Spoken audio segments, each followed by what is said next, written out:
Welcome back to my channel again. So पिछले term पे हमने आपको एक वीडियो दिया था जो पैराबोला की जनरल एक इंफॉर्मेशन के बारे में था, जिसमें पैराबोला देखते ही आप ये पता करोगे कि what is the focus of the parabola, what is the equation of directrix of the parabola, what is the length of latus rectum और लेटेस्ट रेक्टम क्या होता है, किस पॉइंट से पास होता है, कौन सा ऑर्डिनेट होता है। ये सारी बातें हम लोग पिछले वीडियो में डिस्कस कर चुके थे। इस वीडियो में उसी को बेस बनाकर हम कम से कम इसमें 5 से 6 प्रॉब्लम्स करेंगे और उन प्रॉब्लम्स में सब कुछ फाइंड करेंगे। फॉर एग्जांपल फोकस, डायरेक्ट्रिक्स और लेटेस्ट रेक्टम, वर्टेक्स, जो भी पैरामीटर्स हैं पैराबोला के, वो सारे इसमें फाइंड करेंगे। तो चलो स्टार्ट करते हैं। सबसे पहले 4 क्वेश्चंस देखते हैं जिसमें चारों टाइप्स के जो पैराबोला हैं उन पर फोकस किया है। तो सबसे पहला पैराबोला देखो, y² = 8x। तो ये पैराबोला किस टाइप का दिख रहा है? ये y² = 4ax टाइप का दिख रहा है, ठीक है। इसका मतलब, और जो y² = 4ax टाइप का जो पैराबोला है वो राइटवर्ड ओपनिंग पैराबोला होता था। तो जब हम इसको पूरा सिंप्लीफाई करेंगे उसके बाद फिगर बनाएंगे, बट एक जनरल आइडिया कि सबसे पहले इक्वेशन देख के ये पता लग जाए कि पैराबोला किस टाइप का है। तो ये राइटवर्ड ओपनिंग पैराबोला है, जो मतलब दाहिनी तरफ खुलेगा इस टाइप से, ठीक है। इसके बाद सबसे पहले ये पता करो what is the value of a, क्योंकि 4ax है तो a अननोन है, x और y तो पॉइंट ही है। तो a की वैल्यू पता करने के लिए हम क्या करेंगे, दोनों इक्वेशन को, जो हमारी पहली इक्वेशन जो गिवन है क्वेश्चन में, उसको स्टैंडर्ड इक्वेशन ऑफ पैराबोला से कंपेयर कर दो। जैसे आप कंपेयर करोगे तो आपको मिलेगा 4ax = 8x। तो इससे a की वैल्यू आपकी 2 आ जाएगी जस्ट डायरेक्टली। तो a की वैल्यू जो 2 आ गई, उससे हमें ये पता लग गया कि अब जो फोकस में जो कोऑर्डिनेट आने वाला है a, 0, क्योंकि राइटवर्ड ओपनिंग पैराबोला है, ये पता लग गया। तो जस्ट हमें फोकस के कोऑर्डिनेट जो होते हैं वो a, 0 होता है, ठीक है। तो a की वैल्यू आपने फाइंड कर ली है 2, तो फोकस के कोऑर्डिनेट्स हो जाएंगे 2, 0। इसके बाद राइटवर्ड ओपनिंग पैराबोला के लिए जो डायरेक्ट्रिक्स होती है, तो डायरेक्ट्रिक्स याद रखो पैराबोला के जस्ट पीछे बनती है और उतनी ही दूरी पे बनती है जितनी ओरिजिन से फोकस तक की दूरी होती है। तो ओरिजिन से फोकस तक की 2 दूरी है, 2 है। तो ये डायरेक्ट्रिक्स जो हो जाएगी x = -a हो जाएगी। तो x = -a यानी कि a की वैल्यू आप रख देंगे 2, तो x = -2 आ गया। तो x = -2, a line which is parallel to x axis, a line which is parallel to y axis के पैरेलल लाइन है और 2 यूनिट डिस्टेंस पे हो लेफ्ट साइड पे। तो देखो लेफ्ट साइड पे है, that is why it is x = -2। और लेटेस्ट रेक्टम आप जानते हो 4a वैल्यू होती है, सेम होती है। मैंने बताया भी था कि लेटेस्ट रेक्टम जो होता है वो ऑर्डिनेट होता है, वो डबल ऑर्डिनेट होता है जो आपका फोकस से पास होगा, यानी कि ये इस लेंथ की बात कर रहा है। तो जो लेंथ ऑफ लेटेस्ट रेक्टम है ये वाली, ठीक है, o', a', this value is 8, यानी कि ये जो डिस्टेंस है o', a' इस फिगर में वो आपकी हो गई 8। तो यहां से हमने लेटेस्ट रेक्टम, डायरेक्ट्रिक्स और फोकस इनको फाइंड किया। अब अगले पैराबोला की तरफ बढ़ते हैं, दैट इज x² = 6y। देखो ये जो पैराबोला है ये किसकी तरह दिख रहा है, x² = 4ay की तरह दिख रहा है। तो x² = 4ay जो पैराबोला होता है अपवर्ड ओपनिंग पैराबोला होता है। तो देखो ये अपवर्ड ओपनिंग पैराबोला है, इसका मतलब इसका फोकस जो होगा वो 0, a होगा। तो a की वैल्यू फिर से हम कैसे फाइंड करेंगे, 4ay को 6y के बराबर रख देंगे, a की वैल्यू आ जाएगी 6/4, दैट इज इक्वल टू 3/2। तो 0, 3/2 अगेन कोऑर्डिनेट्स ऑफ फोकस हो जाएंगे। तो फोकस मिलेगा कहां, फोकस यहां मिलेगा, because it is an upward opening parabola. तो अपवर्ड ओपनिंग पैराबोला इस तरह से दिखेगा, ये ओरिजिन ले लो। तो 0, 3/2 is the coordinates for focus, मतलब फोकस का जो पॉइंट है वो 0, 3/2 है। डायरेक्ट्रिक्स कहां मिलेगा, पैराबोला के जस्ट पीछे। तो पैराबोला ओरिजिनेट यहां से हो रहा है, ओरिजिन से ओरिजिनेट हो रहा है, ऊपर की तरफ हो रहा है, तो डायरेक्ट्रिक्स जस्ट अपोजिट नीचे की तरफ मिलेगी। और कितनी डिस्टेंस पे, जितनी ओरिजिन से लेकर फोकस तक की डिस्टेंस है। ओरिजिन से लेकर फोकस तक की डिस्टेंस देखो 3/2 है, तो यह -3/2 डिस्टेंस मिलेगा, यानी कि y = -3/2 is the equation for directrix. और लेटेस्ट रेक्टम फिर से सेम रहेगा, दैट इज 4a, 4 × 3/2, तो दैट विल गिव यू 6। यानी कि ये जो लेंथ है, अगेन यहां पर ले लेते हैं m', तो m और m' जो लेंथ है दैट इज इक्वल टू 6, और इसी को हम बोलते हैं लेंथ ऑफ लेटेस्ट रेक्टम। तो 2 पैराबोला आई होप क्लियर हो गया होगा, एक राइटवर्ड ओपनिंग, एक अपवर्ड ओपनिंग। अब अगली बात करते हैं y² = -12x। ये किस पैराबोला से कंपेयर होगा? Standard equation y square equal to -4ax से कंपेयर होगा। तो -4ax से जब कंपेयर करोगे तो 4ax की वैल्यू आ जाएगी 12x और a की वैल्यू आ जाएगी आपकी 3, यानी कि फोकस की कोऑर्डिनेट क्या हो गए? -a,0। क्यों? क्योंकि ये लेफ्टवर्ड ओपनिंग पैराबोला है, तो लेफ्टवर्ड ओपनिंग पैराबोला के लिए फॉर्मूला है -a,0 is the coordinates for focus. तो -a,0, a is what? It is 3, so -3,0 focus के कोऑर्डिनेट्स हो जाएंगे। फिर से भाई हम डायरेक्ट्रिक्स की इक्वेशन निकालेंगे, तो डायरेक्ट्रिक्स पैराबोला के जस्ट पीछे, तो x equal to a is the equation for directrix for this parabola. तो x इक्वल टू 3, a की वैल्यू कितनी होगी? 3, यहां रख दो, x इक्वल टू 3 आपको मिल जाएगा डायरेक्ट्रिक्स की इक्वेशन। ये वाली हो गई parallel to y axis towards the right, और कितनी यूनिट पे होगा? 3 यूनिट पे होगा। तो ये सारी बातें फिगर से इंटरप्रेट करना बहुत जरूरी है, फिगर जानना बहुत जरूरी है पैराबोला का। कोई भी कॉम्प्लिकेटेड क्वेश्चन आता है, अगर आपको थोड़ा सा भी फिगर का आइडिया है तो वो बहुत ज्यादा हेल्प करने वाला है। तो चलो अगला देखते हैं, x square equal to -16y। तो ये किस टाइप का पैराबोला हुआ? A downward opening parabola. Okay, तो 4ay इक्वल टू, फिर से वही 16y, तो a की वैल्यू आ गई 16/4 दैट इज 4। तो a की वैल्यू जो 4 आई, फोकस की कोऑर्डिनेट फोकस कहां मिलेगा? नीचे की ओर मिलेगा, तो 0, -a मिलेगा। तो 0, a की वैल्यू कितनी है? 4, तो 0, -a कितना हो जाएगा? 0, -4। तो 0, -4 इज द फोकस। ये हमारा फोकस हो गया, ठीक है। जहां पर नहीं लिखा है आप f बना सकते हो। फिर उसके बाद डायरेक्ट्रिक्स की इक्वेशन, तो डायरेक्ट्रिक्स पैराबोला के जस्ट पीछे, यानी कि पैराबोला डाउनवर्ड ओपनिंग है, तो डायरेक्ट्रिक्स आपको ऊपर मिलेगा, तो y इक्वल टू 4, और ये डिस्टेंस आपकी 4 यूनिट हो जाएगी।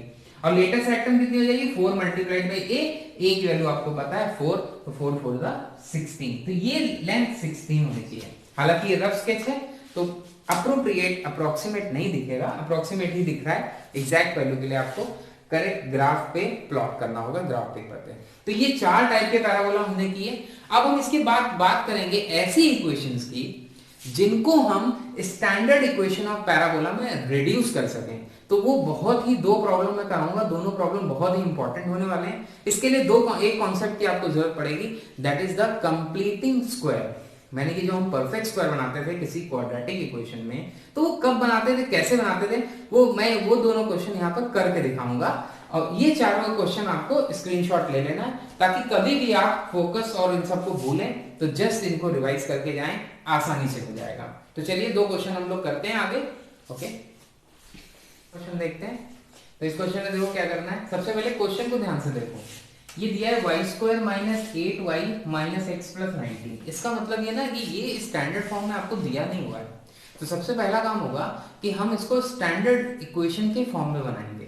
तो स्टैंडर्ड इक्वेशन के फॉर्म में बनाने के लिए आपको इस पैराबोला को, जो भी क्वाड्रेटिक वाला टर्म है उसको ध्यान रखो। देखो y में क्वाड्रेटिक है, x में क्वाड्रेटिक नहीं है, तो इसका मतलब जो पैराबोला में y स्क्वायर आता है वही इसका स्टैंडर्ड इक्वेशन बनेगा। तो देखो कैसे बनेगा।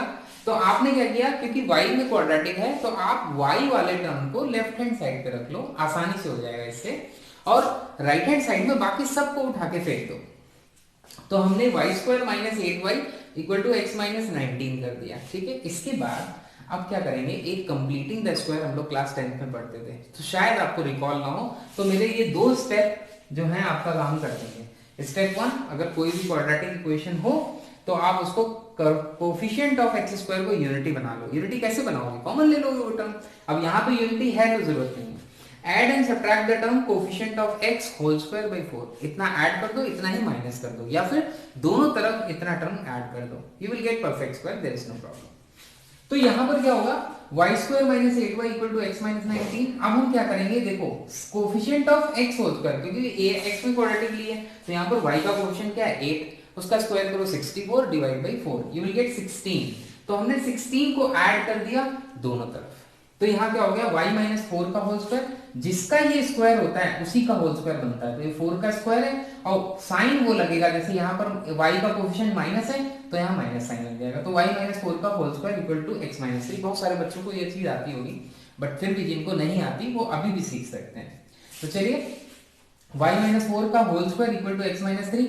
ये पैराबोला आपको किस टाइप का दिखाई पड़ रहा है, ये parabola y square equal to x type का दिखाई पड़ रहा है, just because coefficient of x यहाँ पॉजिटिव है, तो ये y square equal to x type का पैराबोला दिख रहा है। लेकिन y और x बदल जा रहे हैं, तो पहले देखो y किस में ट्रांसफॉर्म हो रहा है, y माइनस फोर। ध्यान से देखिए, ये y माइनस फोर में ट्रांसफॉर्म हो रहा है, ये x माइनस थ्री में ट्रांसफॉर्म हो रहा है। तो x की जगह x माइनस थ्री, y की जगह y माइनस फोर। बस सिर्फ इस पॉइंट को ध्यान रखना है। पैराबोला की इक्वेशन आपकी इस टाइप की आई है, और इस टाइप की इक्वेशन कौन सा स्टैंडर्ड पैराबोला होता है, y square equal to 4ax type का। तो यहाँ मैंने सब क्योंकि कैपिटल है, y भी कैपिटल x भी कैपिटल, तो a को भी कैपिटल ले लिया है। आप चाहो स्मॉल ले सकते हो, देयर इज नो प्रॉब्लम। तो इसको दोनों को कंपेयर करोगे तो 4ax को इक्वल टू x के रखोगे तो a की वैल्यू ऑटोमेटिकली 1/4 आ जाएगी। ये a की वैल्यू 1/4 है। अब आपके पास वर्टेक्स, अब देखो पिछले क्वेश्चन में हमने वर्टेक्स वगैरह नहीं लिखा था क्योंकि वहां वर्टेक्स फिक्स ही आना था, क्योंकि वो स्टैंडर्ड इक्वेशन था। तो स्टैंडर्ड इक्वेशन का वर्टेक्स विल नॉट चेंज, लेकिन यहां पर स्टैंडर्ड इक्वेशन नहीं है इसलिए वर्टेक्स भी चेंज होगा। ध्यान रखना ये बात। तो 0 0 is the vertex for the parabola y square equal to 4ax। इस टाइप के पैराबोला का वर्टेक्स आपका 0,0 होगा, यानी कि ये टाइप का जो पैराबोला है उसमें x कोऑर्डिनेट 0 होगा, y कोऑर्डिनेट भी 0 होगा। लेकिन जो आपका इक्वेशन रिड्यूस हुआ है वो तो ये हुआ है, इसमें x की जगह x माइनस थ्री आया था, y की जगह y माइनस फोर आया था। तो आप इस कैपिटल x को रिप्लेस करोगे बाई x माइनस थ्री, ध्यान से देखिए, और y माइनस फोर रिप्लेस करोगे कैपिटल y की जगह। तो आपके x इक्वल टू 3 और y इक्वल टू 4 ये कोऑर्डिनेट्स आ जाएंगे फॉर व्हाट, वर्टेक्स के। वर्टेक्स का मतलब ये होता है कि पैराबोला वहां से बनना शुरू होगा। तो आप इस फिगर को ध्यान से देखो, तो ये वाला जो पॉइंट है वो 3,4, इसको हम वर्टेक्स बोल देते हैं v। तो v के कोऑर्डिनेट्स हो गए हमारे 3,4। एक्सिस क्या होता है, जिस पे पैराबोला टिका होता है। तो y square equal to 4ax किस पे टिका होता है, x एक्सिस पे टिका होता है। तो x एक्सिस की इक्वेशन क्या होती है, y इक्वल टू 0, और कैपिटल Y है क्या मेरा, that is y minus four. तो y इक्वल टू 4 हमारी एक्सिस आ जाएगी, यानी ये जो पैराबोला जो टिका हुआ है उसका वर्टेक्स 3,4 और एक्सिस ये वाली हो जाएगी, that is y equal to 4। यानी कि देखो जो एक्सिस पहले x एक्सिस होती थी स्टैंडर्ड इक्वेशन में, अभी यहां पर वो y इक्वल टू 4 बन जा रही है। ठीक है, चलो फोकस की तरफ बढ़ते हैं। फोकस के कोऑर्डिनेट्स होते हैं a,0 कब, जब parabola y square equal to 4ax होता है, राइटवर्ड ओपनिंग पैराबोला होता है ना। यहां पर a की वैल्यू कितनी है, आप देखो ये a जो है वो कैपिटल A वाला है, तो यहां पर लिखो भाई कैपिटल A। तो x equal to capital A, तो कैपिटल X क्या है हमारा, x minus three, it is 1/4, और y minus four equal to 0। बस आपको ध्यान रखना है स्टैंडर्ड इक्वेशन से हटकर जो पैराबोला आता है उसमें आपको टर्म्स को रिप्लेस कर देना है, क्योंकि एक्सिस शिफ्ट हो जाती है, वर्टेक्स शिफ्ट हो रहा है। तो x इक्वल टू a की वैल्यू हमारी कितनी 1/4, x की जगह कौन आया, x माइनस थ्री आया, x minus three equal to 1/4, x equal to 3 plus 1/4, और y की वैल्यू आपकी 4 आ गई। तो x equal to 13/4, y equal to 4। तो कोऑर्डिनेट्स ऑफ फोकस 13/4, 1,4 होगा, 13/4, 4। तो फोकस आपको कहां मिलेगा, ऑफ कोर्स x एक्सिस में मिलेगा। तो ये 13/4 आपका हो जाएगा 0, सॉरी नॉट 0, 13/4 और 4। ठीक है, ये आ गया। इसी तरह से डायरेक्ट्रिक्स की इक्वेशन क्या होती है, x इक्वल टू माइनस ए होती है। तो x की जगह कौन आया, x माइनस थ्री आया, तो x इक्वल टू 3 माइनस 1/4। तो 3 माइनस 1/4 आप कैलकुलेट करोगे, यू विल गेट 11/4। तो x equal to 11/4 is the equation for directrix of the parabola. इसके बाद बात करते हैं लेटेस्ट रेक्टम। कोई भी चेंज नहीं होना क्योंकि लेटेस्ट रेक्टम एक लेंथ है, तो लेंथ में a की वैल्यू पे डिपेंड हो रहा है। तो 4a, a की वैल्यू 1/4, तो 4 इंटू 1/4 इज इक्वल टू 1। तो आई होप कि ये पैराबोला आपको अच्छे से क्लियर होगा। एक अगला एग्जांपल और देखते हैं जिसमें एक डिफरेंट टाइप का पैराबोला लेते हैं, दूसरी स्टैंडर्ड इक्वेशन का, और फिर उसमें हम सारी चीजें फिर से कैलकुलेट करने वाले हैं। अगला क्वेश्चन देखते हैं। इस क्वेश्चन में क्या पता लगेगा कि ये पैराबोला जो है x square equal to 4ay या फिर x square equal to minus 4ay type का होने वाला है, बिकॉज यहाँ पर x में क्वाड्रेटिक वाला एक्सप्रेशन हमें मिल रहा है। तो x वाले टर्म्स को एक तरफ, y वाले और कांस्टेंट को एक तरफ। तो हमने क्या किया, x स्क्वायर माइनस 3x को इधर लिया और बाकी ये माइनस 2y माइनस 5 उधर चला जाएगा। फिर इसके बाद परफेक्ट स्क्वायर बनाएंगे x वाला, तो coefficient of x whole square by 4 हमने ऐड कर दिया। कोएफिशिएंट ऑफ x क्या है, -3 का स्क्वायर 9/4 हमने ऐड कर दिया towards the left hand side and towards the right hand side, दोनों तरफ ऐड कर दिया। परफेक्ट स्क्वायर माइनस वाले का बनेगा because coefficient of x negative है, तो x माइनस 3/2 का होल स्क्वायर। अब जिसका ये स्क्वायर देखो उसी का बनता है, तो 3/2 का स्क्वायर है, तो x माइनस 3/2 का होल स्क्वायर बन जाएगा। माइनस अब 2y हो जाएगा और -5 प्लस 9/4, इसको सॉल्व करोगे तो 4 5 20 माइनस 9 माइनस 11/4 हो जाएगा। अब देखो ये कभी भी आप इस पूरे एक्सप्रेशन को लेकर नहीं सॉल्व करोगे, बिकॉज हमारे पास जो पैराबोला आता है ना वो x² equal to -4ay type का, यानी कि y अकेला रहता है। तो हम क्या करेंगे, इसके y के कोफिशिएंट को 1 बना लेते हैं, तो बाय टेकिंग -2 कॉमन, -2 जैसे ही कॉमन लोगे y प्लस 11/8 बच जाएगा, 2 से मल्टीप्लाई हो जाएगा। तो ये x² equal to -2y type का पैराबोला बना, जो हमारा किस स्टैंडर्ड इक्वेशन से मैच करता है, x² इक्वल टू -4y। ये तो बोलते रहा करो, जो मैं आपको बातें बोलता रहता हूँ उसको रिकॉल करते रहो। तो यहां से a की वैल्यू तुम कंपेयर करके निकालोगे तो आपको 1/2 मिल जाएगी। फिर भाई वर्टेक्स के कोऑर्डिनेट 0, 0, तो x 0 y 0, लेकिन भाई x क्या है, x जो ओरिजिनली है क्वेश्चन में वो तो x माइनस 3/2 है, और y क्या है ओरिजिनली जो क्वेश्चन में है, दैट इज y प्लस 11/8 है। वैल्यू चेंज करते जाएंगे, आंसर मिलता जाएगा। तो सबसे पहले वर्टेक्स के कोऑर्डिनेट 0, 0, स्टैंडर्ड इक्वेशन जो ये डाउनवर्ड ओपनिंग पैराबोला है इसका वर्टेक्स 0, 0 होता है, तो x भी 0 y भी 0, कैपिटल X कैपिटल Y 0, तो कैपिटल X की जगह रख दो x माइनस 3/2, y की जगह रख दो y प्लस 11/8, तो आपको x इक्वल टू -3/2 से प्लस 3/2 मिल जाएगा और ये -11/8 मिल जाएगा। तो 3/2 -11/2 is the vertex point. Alright, तो एक्सिस क्या होता है, जिस पर पैराबोला टिका होगा, टिका होता है y एक्सिस पे, ये वाला पैराबोला y एक्सिस पे टिका होता है। y एक्सिस की इक्वेशन है x इक्वल टू 0, x क्या है, x minus 3/2, x equal to 3/2 हो जाएगा। इसी तरह फोकस कोऑर्डिनेट निकालोगे, फोकस क्या होगा, डाउनवर्ड ओपनिंग पैराबोला का, और स्टैंडर्ड इक्वेशन का रिजल्ट याद करो, 0, -a की वैल्यू 1/2 है, यहां से हमने निकाली थी, तो 0, -1/2, तो x कोऑर्डिनेट 0 और y कोऑर्डिनेट -12। x की जगह क्या है, x minus 3/2, x minus 3/2 equal to 0, तो x इक्वल टू 3/2 मिल जाएगा, y प्लस 11/8 इक्वल टू -12, तो y की वैल्यू आपको मिल जाएगी -15/8, यानी कि 3/2, -15/8 is the coordinate for focus, यानी कि फोकस हमारा ये वाला हो गया, दैट इज 3/2, सॉरी ये 0 लिख दिया मैं गलती से, 3/2, -15/8, ठीक है, 3/2, -15/8 is the coordinate for focus. इसके बाद डायरेक्ट्रिक्स, डायरेक्ट्रिक्स इसकी इक्वेशन की स्टैंडर्ड इक्वेशन डाउनवर्ड होता है, तो डायरेक्ट्रिक्स ऊपर मिलेगी, y equal to a type की, y की जगह y प्लस 11/8 है, y इक्वल टू 11/2 माइनस 11/8 करोगे, यू विल गेट -7/8, यानी कि ये डायरेक्ट्रिक्स जो है ना x एक्सिस को ऊपर भी नहीं छोड़ पाई, x एक्सिस के ऊपर भी नहीं गई, तो सीधे सीधे y equal to -7/8 is the equation for directrix. इसके बाद बात करते हैं, देखो डायरेक्ट्रिक्स हमें मिल गया, लेंथ ऑफ डेटा सेक्शन बड़ी आसानी से कैलकुलेट हो जाएगा, दैट इज 4a, तो 4 मल्टीप्लाइड बाय a की वैल्यू क्या है 1/2, यानी कि ये जो डायरेक्ट्रिक्स सॉरी जो आपकी लेटेस्ट एटम है वो ये वाली डिस्टेंस की बात कर रहा है, ये आपकी पूरी 2 हो गई। तो इस तरह से देखो पैराबोला के जो स्टैंडर्ड इक्वेशन वाले क्वेश्चन थे, जो नॉन स्टैंडर्ड वाले क्वेश्चन थे, वो दोनों हमने कंप्लीट किया इस वीडियो में। अगला वीडियो में लेके आऊंगा जिसमें पैराबोला का वीडियो नंबर 3 होगा, जिसमें हम थोड़ी सी डिफिकल्ट प्रॉब्लम्स करने के मूड में हैं कि अगर आप ये क्वेश्चन सॉल्व कर लेते हो इसके बाद, तो पहला काम करना है कि इस वीडियो के जस्ट पहले, अगर वीडियो आपने ये वाला देखा है तो पहले पहला वीडियो कंप्लीट करो, फिर इसके बाद इस पे आओ, फिर थर्ड वीडियो आपको जो मिलेगा उसमें पैराबोला के कुछ डिफिकल्ट क्वेश्चन होंगे, हम उनको सिंप्लीफाई करेंगे। याद रखिए जो मैं डिफिकल्ट क्वेश्चन का वीडियो बनाता हूँ वो वीडियो बहुत इंपॉर्टेंट होता है, कल को आप जेईई की तैयारी करेंगे या किसी भी इंजीनियरिंग एंट्रेंस की तैयारी करेंगे तो वो वीडियो उन सबके लिए बहुत ज्यादा इंपॉर्टेंट रहेगा। ओके, तो थैंक यू, और फिर हम एलिप्स और कोनिक सेक्शन अपना पूरा आगे बढ़ाते हैं, तो इसी प्लेलिस्ट में आपको सारे वीडियोस मिल जाएंगे। Thank you.